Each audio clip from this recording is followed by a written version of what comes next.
to Tridents and Tracers. I'm your host, Ryan Taylor, and today we are going to be looking at a few comics that just came out. Some fresh comic books, as always. I know I've been a little on and off with the podcast lately. I've been pretty busy. I almost didn't get this one in, honestly. And you might also hear some background noise today because we've got quite the storm out there. It's pretty fucking windy, to be honest. But the lineup today is fucking solid. Got a bit of a mix here. I've got DC's Doomsday Clock, #1. I've got, from Archie Comics, Betty and Veronica Vixens, #1. And from Image Comics, because you know I love my Image, Void Trip, #1. That's right, 3 first issues. It's going to be a good episode. So, without further ado, let's jump right in. First up, we have DC Comics Doomsday Clock #1. And this is coming from Jeff Johns, the fucking grandmaster of DC Comics, and art by Gary Frank.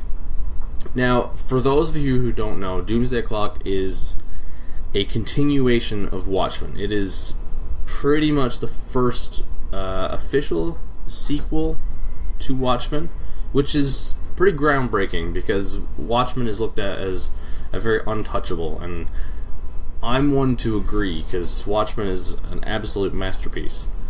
But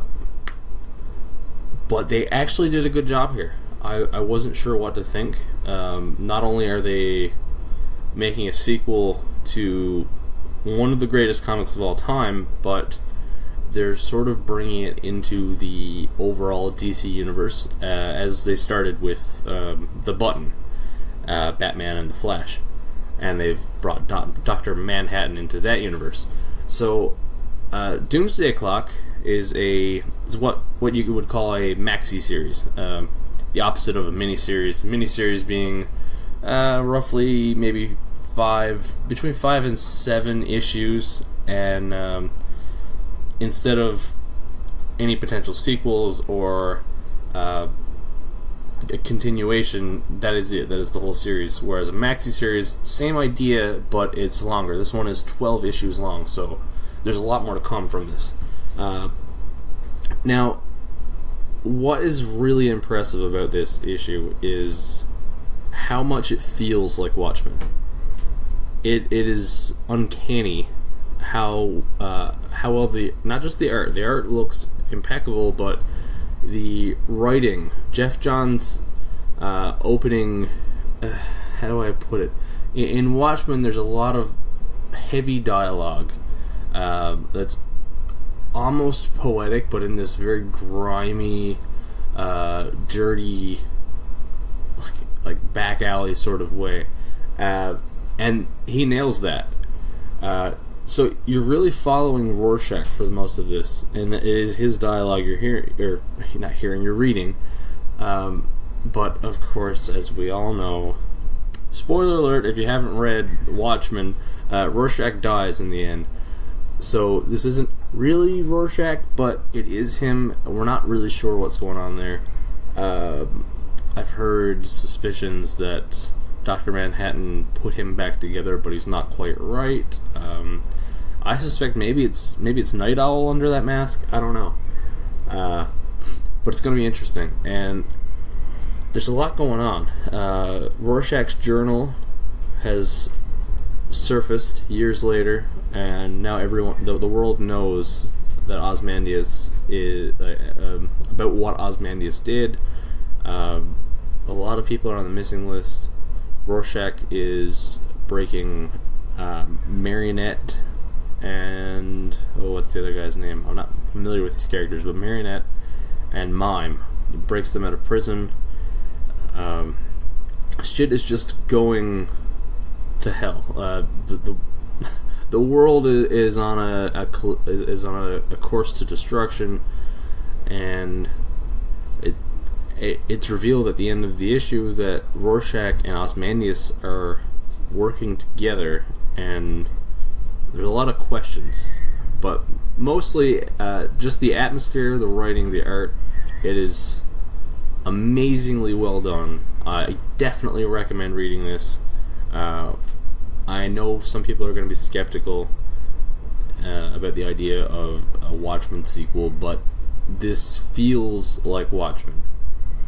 You can easily forget that this is not Alan Moore and Dave Gibbons creating this. It's amazingly well done. Second comic of the week. You guys know I like my Archie comics, so I had to. I saw that there was a new one launching. I had to pick it up. Betty and Veronica Vixens #1. The cover art's really fun. The cover art has them like the old school pinup models sort of thing. This comes from Jamie Lee Rotant and Eva Cabrera. I do have some complaints about this. It's not that it's bad. I'll never say that it's bad, because it definitely meets all the standards of an Archie comic, but I just wouldn't say that it holds up to modern day Archie standards. Afterlife with Archie, the self-titled Archie series, Jughead the Hunger. There are some really good Archie comics these days. This doesn't feel quite as good as those. Even the Archies, which is not far into its run. Anyway, I'm just gonna admit I'm biased because Jughead's not in this, and I love me some Jughead. But the story here is that Archie and Reggie have started a motorcycle gang, and they accidentally piss off the Serpents through a series of misadventures, I guess. And but it reveals they didn't actually want to be involved in any violence, any serious. It was all for show, if you know what I mean. So Betty and Veronica, at the end of this, take it upon themselves to start their own motorcycle gang, and we get a taste of that through the opening of the issue. It shows them and their motorcycle gang, and then it flashes back to the events leading up. So there's not a whole lot of story here, but it's fun. It's pretty cool. If you're an Archie fan, you'll enjoy this. I know not everybody enjoys these the way that I do, but I'm just a sucker for Archie comics, and I ain't gonna change. Let's get into the last one here. You guys know I love Image Comics, and Image Comics have been just pouring out amazingly well done comics all year long, for years and years. And this year in particular, I've noticed some great ones just because of this podcast, really, and checking out more and more #1 issues.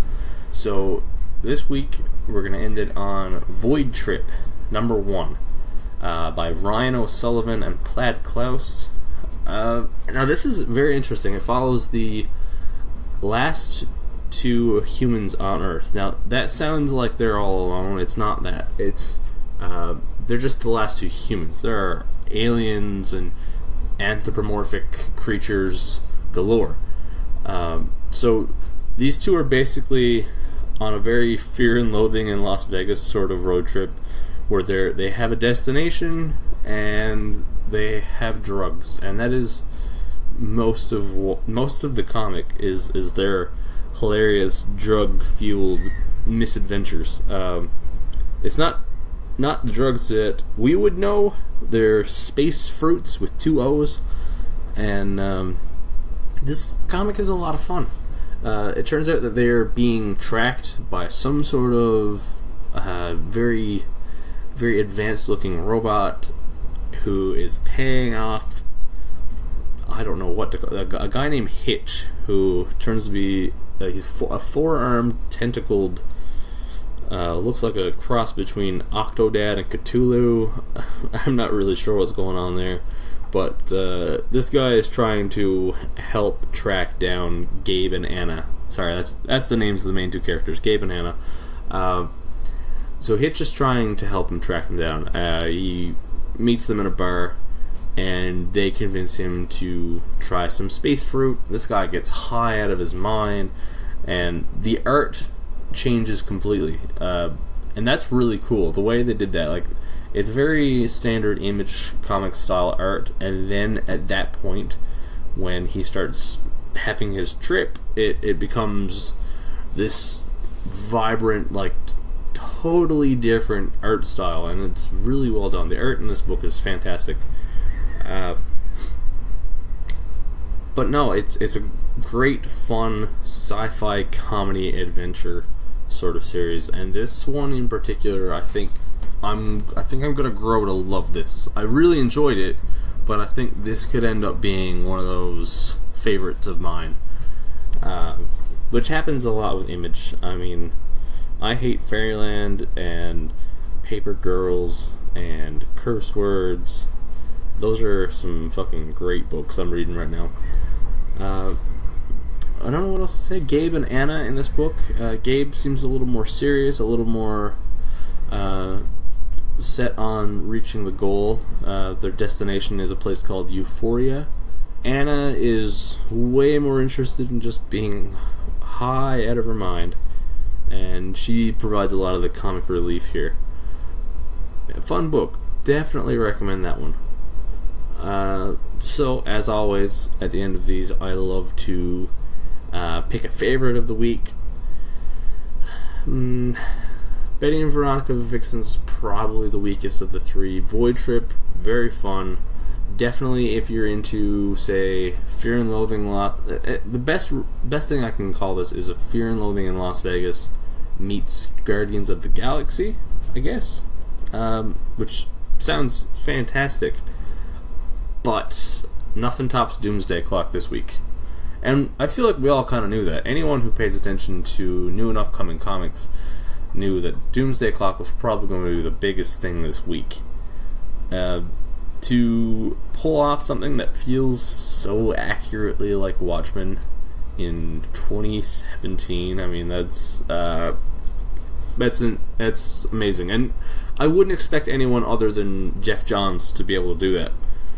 So, Doomsday Clock, my pick of the week. Void Trip, also highly recommended. Betty and Veronica Vixens, not as much, but if you're an Archie fan, you're gonna have to read it. And with that, we're out of time for this week. I'm glad I got to get this one in, and I'm glad I got a chance to read those comics. As always, you can check out other episodes of Tridents and Tracers, or my other spin-off podcast, Noob Reviews. But of course, you can check out episodes of the main podcast, Jedi Dropouts, at www.jedidropouts.podbean.com. I just lost power. I'm sitting in the dark now, but I'm going to continue signing off. So www.jedidropouts.podbean.com, or on Podbean, Stitcher, iTunes, YouTube, or Google Play. Power's back. Until next time, go read some fucking comics, man. If you're not reading comics, then what are you doing? What are you just sitting there not reading comics? Man. Later.